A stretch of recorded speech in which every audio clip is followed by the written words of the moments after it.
Class 9 की 10.5 का question number 3 है। इन फिगर एक फिगर हमें गिवन है जिसमें angle P Q R is equal to 100 degree है। एंगल पी क्यू आर यानी ये वाला एंगल जो है 100 डिग्री है। Where P Q and R are point on a circle, जहाँ पर पी क्यू और आर जो है वो सर्किल पर जो है 3 पॉइंट्स हैं विद सेंटर ओ। उस सर्किल का जो सेंटर है वो क्या है, ओ है। फाइंड ओ पी आर, तो हमें ओ पी आर फाइंड करना है। ओ पी आर यानी कि ये एंगल हमें फाइंड करना है, ठीक है। अब देखिए इस एंगल तक हम कैसे पहुंचेंगे। सबसे पहली बात तो हम ट्राइंगल पी ओ आर को देखेंगे।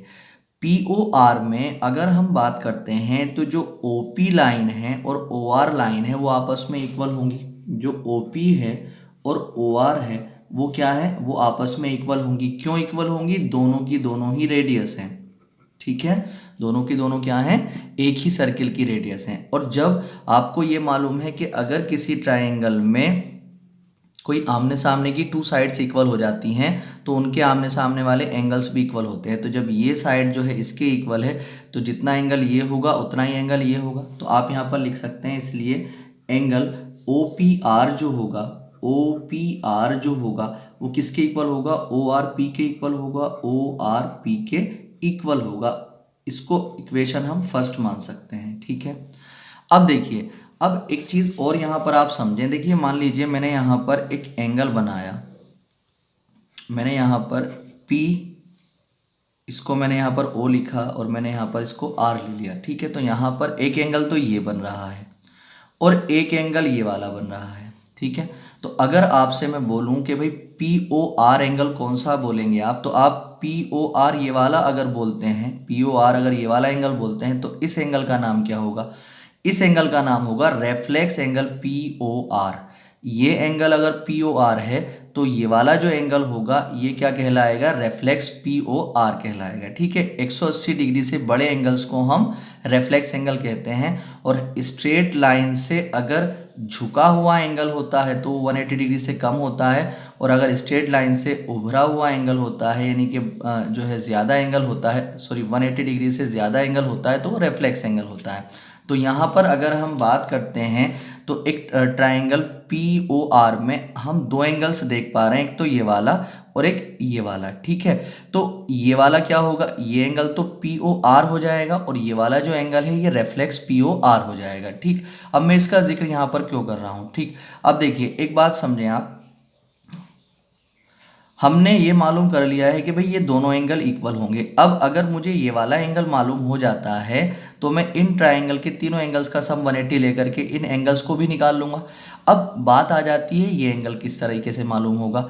अब ये एंगल मालूम करने के लिए मुझे इसका रेफ्लेक्स चाहिए, क्या चाहिए, ये वाला रेफ्लेक्स एंगल चाहिए। अब आपने जो है एक 10.8 थ्योरम पढ़ी हुई है।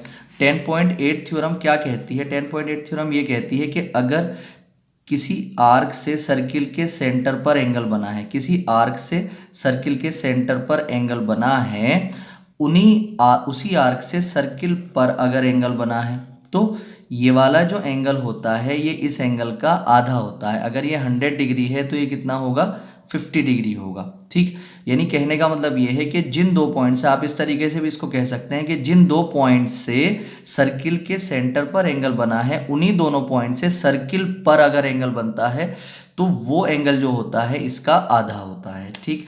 अब अगर हम इसको इस तरीके से ना बना करके इसको इस तरीके से बना लें कि यहाँ पर सर्किल का सेंटर है और यहाँ से जिन 2 पॉइंट से सर्किल पर आपने एंगल बनाया है, इन दोनों पॉइंट से सर्किल पर एंगल बनाया है और इन्हीं दोनों पॉइंट से सर्किल पर भी आप एंगल बनाएं, ठीक है। तो यहाँ वाला जो एंगल होगा यहाँ वाले एंगल का आधा होगा ना, ठीक है। तो वही चीज यहाँ पर देखने को मिल रही है, जिन 2 पॉइंट से सर्किल के सेंटर पर एंगल बना है उन्हीं दोनों पॉइंट से सर्किल पर एंगल बना है। तो ये 100 डिग्री है तो ये कितना आ जाएगा, 200 डिग्री आ जाएगा, यानी कि ये जो होगा इसका 2 टाइम्स होगा। तो आप यहाँ पर लिख सकते हैं reflex angle P O R जो होगा वो क्या होगा, 2 टाइम्स होगा एंगल पी क्यू आर का, पी क्यू आर का, ठीक है। तो reflex angle P Q R कितना आ जाएगा, reflex angle P O R कितना आ जाएगा आपके पास, 100 यहाँ पर रखेंगे तो 200 डिग्री, ठीक। X angle P O R कितना आ जाएगा 200 डिग्री। अब ये तो 200 आ चुका है, मगर हमें ये वाला एंगल नहीं चाहिए, हमें तो ये वाला एंगल चाहिए। और आपको ये पता है किसी भी पॉइंट के अगर चारों तरफ घूम जाते हैं तो वो कितना बनाता है एंगल 360। तो ये प्लस ये इज इक्वल टू कितना हो जाएगा 360। तो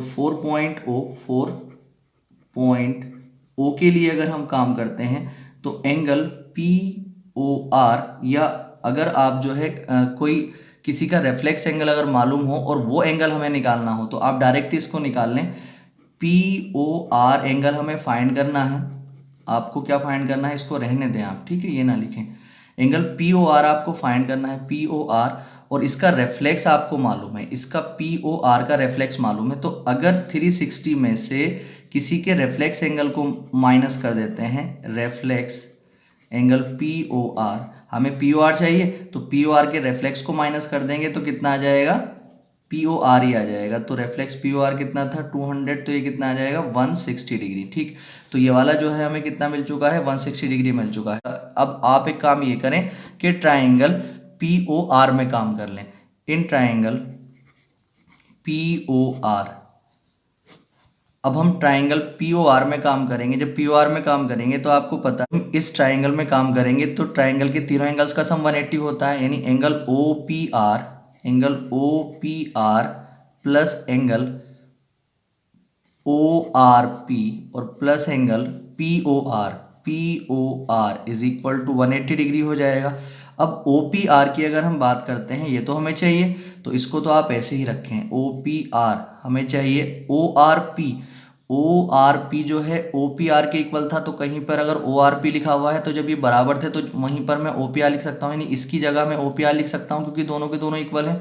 तो मैं ओ आर पी की जगह ओ पी आर ही लिख रहा हूँ, प्लस पी ओ आर हमारे पास कितना आया था 160 इज इक्वल टू कितना हो गया हमारे पास 180 डिग्री।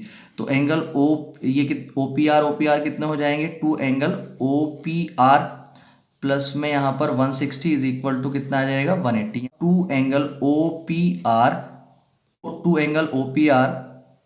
इक्वल टू 180 और माइनस कितना हो जाएगा 160, तो two angle O P R is equal to कितना हो जाएगा 20। तो आप ओ पी आर की वैल्यू यहाँ से निकालेंगे तो 20/2 आ जाएगा, कट जाएगा 10 आ जाएगा। ठीक है, तो हमारे पास जो एंगल हमें निकालना था ओ पी आर वो कितना आ चुका है 10 डिग्री आ चुका है। ये इसका आंसर